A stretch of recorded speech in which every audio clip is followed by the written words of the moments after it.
Hey guys, welcome. It's part 3 of chapter Resource and Development. तो part 1 में हमने meaning of resources, interdependent relationship and classification of resources को देखा था।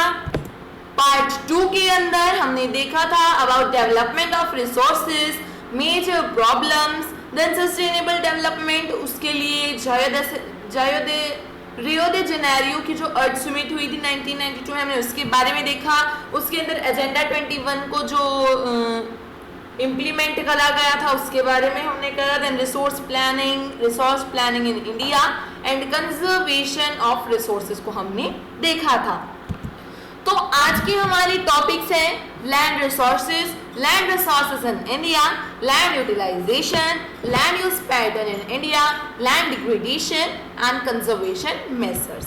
सो land resources, land जो एक नेचुरल रिसोर्स है जिसके काफ़ी सारी जो हैं यूजेस भी हैं और ये बहुत ही ज़्यादा इम्पॉर्टेंट है। इसके अंदर जो है natural vegetation, wild life, human life, इन सभी को सपोर्ट करता है। Economic activities, transportation, communication system, तो इन सभी को लैंड जो है सपोर्ट करती है। बट क्या दिक्कत है, लैंड एक फाइनाइट मैग्नीट्यूड है, एक फिक्स्ड अमाउंट में है और हमारे सभी कामों को करने के लिए, सभी पर्पसेस को फुलफिल करने के लिए लैंड को केयरफुली यूज़ करना ज़रूरी है। इसलिए प्लानिंग जो है लैंड के लिए बहुत ज़रूरी है। अगर हम इंडिया में लैंड रिसोर्सेज की बात करें तो रिलीफ फीचर्स जो हैं वैरायटी में हैं, mountains, plateaus, plains and islands. 43% area plain है जिसके अंदर एग्रीकल्चर और इंडस्ट्री की जो है फैसिलिटीज प्रोवाइड करता है। 30% एरिया माउंटेन्स के अंडर आता है जिसके अंदर वो फैसिलिटीज प्रोवाइड करता है हमें टूरिज्म की और इकोलॉजिकल एस्पेक्ट्स की, और ये भी इंश्योर करता है कि कुछ रिवर्स जो है वो पेरेनियल फ्लो में चल रही हैं या नहीं। 27% एरिया जो है वो प्लेट्यू रीजन के अंडर आता है जिसके अंदर रिच रिजर्व्स हैं मिनरल्स के, फॉसिल फ्यूल्स के और फॉरेस्ट्स के। तो 43% plains, 30% mountains and 27% plateaus. Then land utilisation, ये हमारा इंपॉर्टेंट टॉपिक है। तो लैंड जो है अलग अलग पर्पसेस के लिए यूज़ करा जाता है। उसमें से एक मेन पर्पस है एग्रीकल्चर। तो एग्रीकल्चर के बेसिस पर एक तो है एग्रीकल्चर के लिए यूज़ हो गया, बट जो एग्रीकल्चर के लिए यूज़ नहीं हो रहे उनके बारे में हम बात करेंगे। फर्स्ट है फॉरेस्ट की, फॉरेस्ट के अंडर जो है काफ़ी लैंड कवर्ड है। Second, land not available for cultivation, यानी कि ऐसी लैंड जिसके ऊपर कल्टिवेशन नहीं करी जा सकती। फर्स्ट रीज़न है कि बैरन एंड वेस्टलैंड, कि भाई वो ज़मीन उपजाऊ ही ना हो, बंजर ज़मीन हो, तो उस पर कैसे होगी कोई कल्टिवेशन, तो वो वहाँ पर कल्टिवेशन नहीं हो सकती। सेकंड है कि वो लैंड जो है नॉन एग्रीकल्चर यूज़ के लिए रख दी गई हो, जैसे कि वहाँ पर कोई बिल्डिंग बनानी हो, कोई फैक्ट्री बनानी हो या फिर कोई कंस्ट्रक्शन करनी हो, रोड्स बनानी हो, तो इसके लिए वो नॉन एग्रीकल्चरल यूज़ में उस लैंड को रख दिया गया हो और वहाँ पर कल्टिवेशन नहीं करी जा सकी। थर्ड है अदर अनकल्टिवेटेड लैंड, यानी कि वो लैंड जिस पर कल्टीवेशन तो हो सकता है बट करा नहीं जा रहा, जैसे कि permanent pasture and grazing land. क्या रीजंस हैं कि ऐसा हो सकता है कि वो लैंड, वो एरिया जो है कोई ग्रेजिंग पर्पस के लिए यूज़ करा जाता हो। ऐसा हो सकता है कि उसके ऊपर मिससेलेनियस ट्री क्रॉप्स हों, यानी कि जैसे वीड्स हैं, मिससेलेनियस यानी कि जो अपने आप से उग जाते हैं, उन्हें किसी की देखभाल की ज़रूरत नहीं होती, they grow by their self. तो ऐसे क्रॉप्स हों कि उस एरिया से, वो एरिया मिससेलेनियस क्रॉप से कवर्ड हो, या फिर ऐसा हो सकता है कि कल्चरेबल वेस्ट लैंड हो, यानी कि 5 साल से ज़्यादा टाइम से उसे अनकल्टिवेटेड रखा गया हो। नेक्स्ट है फैलो लैंड्स। तो फैलो लैंड्स यानी कि उसे यूज़ ना करा जा रहा हो। करंट फैलो यानी कि उस पर पहले कल्टिवेशन होती थी बट एक साल या फिर उससे कम टाइम से उस पर कल्टीवेशन ना करी जा रही, उसे बिना कल्टीवेशन के छोड़ दिया गया हो, वो होती है करंट फैलो। और अगर कोई लैंड है जिसे अनकल्टिवेटेड छोड़ दिया हो गया हो पिछले 1 से 5 साल तक, तो वो अदर देन करंट फैलो के क्राइटेरिया में आती है। तो fallow land, current fallow and other than current fallow, जिन पर पहले कल्टीवेशन होती थी बट अभी नहीं हो रही है। देन नेट जोन एरिया, इसको एग्जाम्पल से समझेंगे। जैसे मेरे पास 2 हेक्टेयर की लैंड है, मैं अगर एक साल में इस पे सिर्फ एक ही क्रॉप उगाऊं, 1 crop in an agricultural year, then it is called net sown area. But अगर मैं एक से ज्यादा क्रॉप एक साल में उगाऊंगी तो इसे ग्रॉस क्रॉप्ड एरिया कहा जाएगा। यानी कि एक ही पीस है लैंड का, उसके ऊपर इन्होंने एक से ज्यादा क्रॉप को उगाया तो उसे ग्रॉस क्रॉप्ड एरिया कहा जाता है।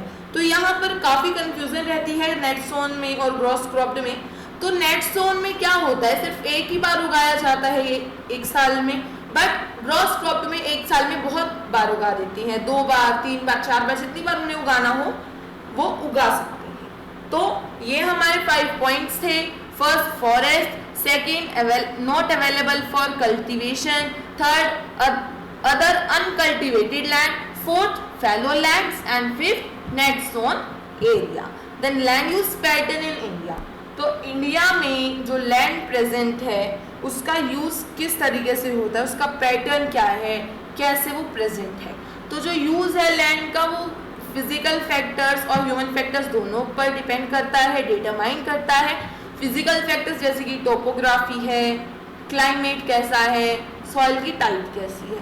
ह्यूमन फैक्टर्स की भाई वहाँ पे पॉपुलेशन की क्या डेंसिटी है, टेक्नोलॉजिकल कैपेबिलिटी कितनी कि भाई हमारा लेवल क्या है टेक्नोलॉजी का, कल्चर कैसा है, ट्रेडिशंस कैसा है। तो इन पर लैंड यूज पैटर्न डिटरमाइन करता है। अब हमें पता है कि जो इंडिया का टोटल जियोग्राफिकल एरिया है वो है 3.28 मिलियन स्क्वायर किलोमीटर, बट उसमें से 93% ही हमारे यूज के लिए अवेलेबल है।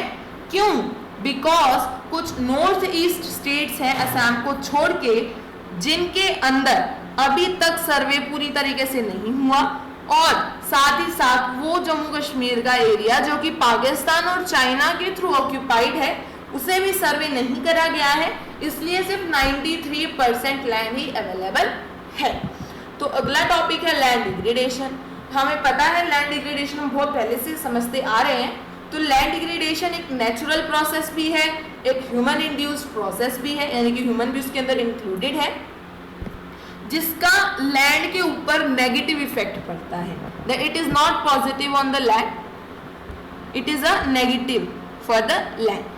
क्या होता है इसके अंदर, ये प्रोसेस जो है नेगेटिव इफेक्ट डालती है लैंड पर। उसका जो नेचुरल फंक्शन है, वाटर होल्डिंग कैपेसिटी है, उसकी एनर्जी है, उसके अंदर न्यूट्रिएंट्स की एक्सेप्ट की कौन कौन से न्यूट्रिएंट्स इसमें हो सकते हैं, स्टोरेज है या फिर रिसाइकलिंग की जो उसकी कैपेसिटी होती है उसको ये नेगेटिवली अफेक्ट करता है, जिसके कारण से लैंड प्रोडक्टिविटी कम होती है।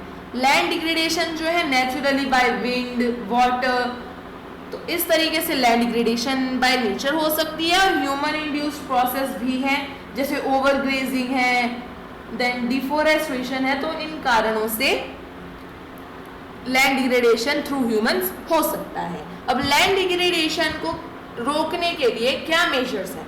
फर्स्ट एफोरेस्ट्रेशन, कि भाई ज़्यादा से ज़्यादा पेड़ लगाओ, क्योंकि पेड़ लगाएंगे तो उनकी रूट्स जो होंगी वो सॉइल को कस के रखेंगी, उन्हें बाइंड करके रखेंगी, और अगर हवा जा रही है, पानी जा रहा है तो वो सॉइल ज़्यादा नहीं बहेगी, जिसके कारण से लैंड डिग्रेडेशन नहीं होगा। प्रॉपर मैनेजमेंट ऑफ ग्रेजिंग, अगर कैटल्स को ग्रेज करने के लिए ले जाया जा रहा है तो उन्हें प्रॉपरली ले जाया जाए, प्रॉपर मैनेजमेंट रखा जाए, ऐसे ही नहीं है कि उनको छोड़ दिया जाए। थर्ड है प्लांटेशन ऑफ शेल्टर बेड्स। तो शेल्टर बेड्स की प्लांटेशन हमें करनी चाहिए। शेल्टर बेड्स होते क्या हैं वो हम पार्ट 4 में देखेंगे। फोर्थ है कंट्रोल ऑन ओवर ग्रेजिंग, यानी कि अगर हम कैटल्स को लेके जा रहे हैं ग्रेजिंग के लिए तो ये ध्यान रखें कि ओवर ग्रेजिंग ना हो, बिकॉज ओवर ग्रेजिंग होगी तो लैंड डिग्रेडेशन होती है। ओवर ग्रेजिंग एक बहुत बड़ा कारण है लैंड डिग्रेडेशन का। Then proper management of waste lands, यानी कि वो लैंड जो कि वेस्ट है या बैरन है उसका प्रॉपरली फिर भी मैनेजमेंट करो। अरे नहीं कर पा रहे कल्टीवेशन, करो यार, मैनेजमेंट तो कर ही सकते हो, उसकी थोड़ा ध्यान रख सकते हैं उसका लैंड डिग्रेडेशन को स्टॉप करने के लिए। Then control of mining activities, ये जो माइनिंग की एक्टिविटीज़ हैं, फैक्ट्रीज डंप करती जा रही हैं तो इसके कारण से भी लैंड डिग्रेडेशन है, पॉल्यूशन है, तो इसको भी कंट्रोल करना चाहिए। और इंडस्ट्रियल वेस्ट का प्रॉपर जो होता है डिस्चार्ज और डिस्पोजल होना चाहिए। तो अभी हमने करा अबाउट लैंड रिसोर्स की लैंड एक नेचुरल रिसोर्स है, ये natural vegetation, wild life, human life, economic activities, transport, communication system in सबको सपोर्ट करती है, बट क्योंकि एक फाइनाइट मैग्नीट्यूड है, एक फिक्स्ड अमाउंट में प्रेजेंट है, तो केयरफुली इसे यूज करना चाहिए। देन हमने करा about land resources in India, 43% plain, 30% mountain and 27% plateaus. Then हमने लैंड यूटिलाइजेशन की बात करी कि लैंड जो है अलग अलग पर्पसेस के लिए यूज करी जाती है। देन हमने बात करी about land use pattern in India कि लैंड यूज जो है वो फिजिकल फैक्टर्स और ह्यूमन फैक्टर्स दोनों से डिटरमाइंड होती है, like climate, soil are physical factors and population density, technological capability, culture, traditions, ये सब है human factors. 3.28 million square kilometre जो है हमारा टोटल ज्योग्राफिकल एरिया है, बट 93% ही हमारे काम के लिए अवेलेबल है, क्योंकि जो जम्मू कश्मीर का एरिया पाकिस्तान और चाइना के थ्रू ऑक्यूपाइड है वो सर्वे नहीं करा जा चुका है अभी तक, और नॉर्थ ईस्टर्न स्टेट्स, असम को छोड़ के जो नॉर्थ ईस्टर्न स्टेट्स हैं वहाँ पर भी कुछ जगहों का सर्वे जो है वो कम्प्लीटली नहीं हो पाया है। देन हमने बात करी अबाउट लैंड डिग्रेडेशन कि लैंड डिग्रेडेशन हो सकती है अगर हम प्रॉपरली उसे मैनेज करके ना रखें तो, जिसका नेगेटिव इफेक्ट पड़ता है लैंड पर। लैंड डिग्रेडेशन को रोकने के लिए क्या कंजर्वेशन मेजर्स हमें करने चाहिए उसके बारे में हमने बात करी। This was part 3 guys. अभी के लिए इतने ही topics. Go and watch part 4 of this chapter.